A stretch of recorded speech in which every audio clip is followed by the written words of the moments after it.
Hello and welcome back. Now, I'm going to be reading the first chapter of my second book, which is called Harris the Hedgehog and the Christmas Day Run. So, if you'd like to snuggle down and we'll get started. Chapter 1. It is most certainly true, as the famous old saying goes, all good things come in little packages, and Harris's family were no exception. The year after his first park run at the end of July, Harris and Harriet became the siblings to twins, Hermione and Hedley.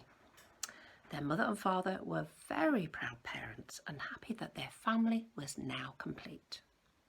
Seeing his wife sitting by the fire surrounded by her 4 children warmed Spike's heart, and he beamed with pride. There was Harris, his eldest son, growing into a fine young man and passionate about his sport. His daughter Harriet, only a year younger, who loved flowers, dancing and all things pretty. Now, here were the babies, a final addition to the family, lying in their mother's arms, sleeping peacefully. It was almost the beginning of September, and Harris reminded his dad that it was exactly a year since he had started running. "Ah, yes, indeed," exclaimed Spike excitedly. "This time last year you did your very first race. My, how the time flies. Do those running shoes still fit, my boy?" You see, Harris is there. Picture of Harris in his Santa hat. That might be a clue of what's to come.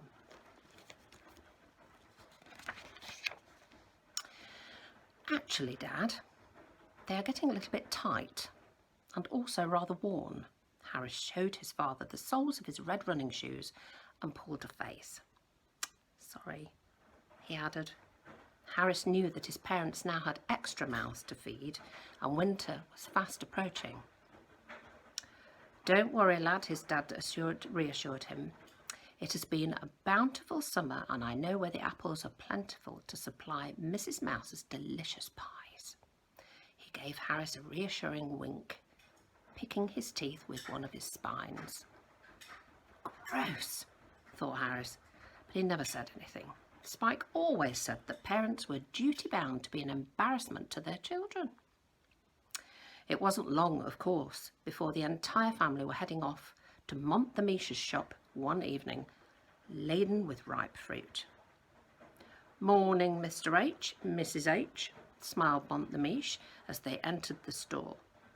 He had been clearly doing some washing up for his wife out back, and the smell that swirled around their noses proved that the good lady was indeed baking buttery sweet fruit pies. Mont-the-Miche wiped his paws on a yellow striped tea towel and smiled broadly at them. "Now then, what can I do for you?" And here is Mr. Montgomery Mouse with the supply of apples, and they call him Mont-the-Miche, and that's his nickname. Spike and his wife smiled back and took out 4 large green apples. They gleamed in the dim light of the shop. The rosy skin glowed, and Mr. Montgomery Mouse seemed impressed. My, he whispered, rubbing his chin. "Fine-looking specimens, those. Young Harris here needs new running shoes. We were so impressed with the last pair you sold us. Are you able to oblige again?" asked Mrs. Hedgehog. Mont-the-Miche thought for a moment and tapped the counter with his paw. "Yes, I can, but they will have to be especially made by myself. May have to wait, say, a week. I can take some measurements today, talk about colours. The apples, though." "Is there a problem?" asked Spike. "The thing is," whispered Mr. Mouse, leaning over the counter, looking left and right, "there's more call for blackberry pies this year, if you know what I mean. Although these are very fine apples you have, a good pair of running shoes, handmade." He made a sucking noise with his teeth and wobbled his head from side to side. "5 good-sized blackberries and 1 apple. That's my final offer. Spike took in a deep breath and sighed heavily. 4 blackberries by tonight and 2 apples. You can keep now as a deposit, he replied. Done, said Montemiche, and the two of them shook paws. Walking home, Spike and his wife agreed that Mr. Montgomery Mouse drove a hard bargain, but the quality of his shoes would be worth it. The 2 babies were sound asleep in the pram upon their return home, so the 2 babies were sound asleep in the pram upon their return home, so their mother left them there in the corner of the kitchen. She busied herself preparing the evening meal, glancing over from time to time, checking on her youngest children and giving their pram a reassuring rock. She would speak in a soft, low voice and plant feather-like kisses on their little noses. Hermione sighed softly. Harris came into the kitchen then to see his mother. I'm going out for a run with David, Mum. Is that okay? He asked. Yes, darling, but could you bring some blackberries back, please? Oh, and a couple of worms, if you can carry them. Okay, do my best, he replied, glancing down at his old running shoes. He secretly hoped it wouldn't be too long before Mr. Montgomery Mouse had his new ones ready. Outside in the cool evening air, Harry sat on the bench by the lake waiting for David to arrive.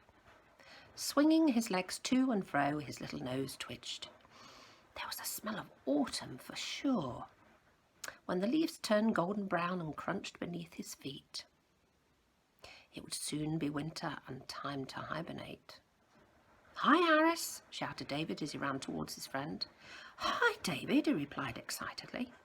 So, where do you fancy running tonight? Asked the elder.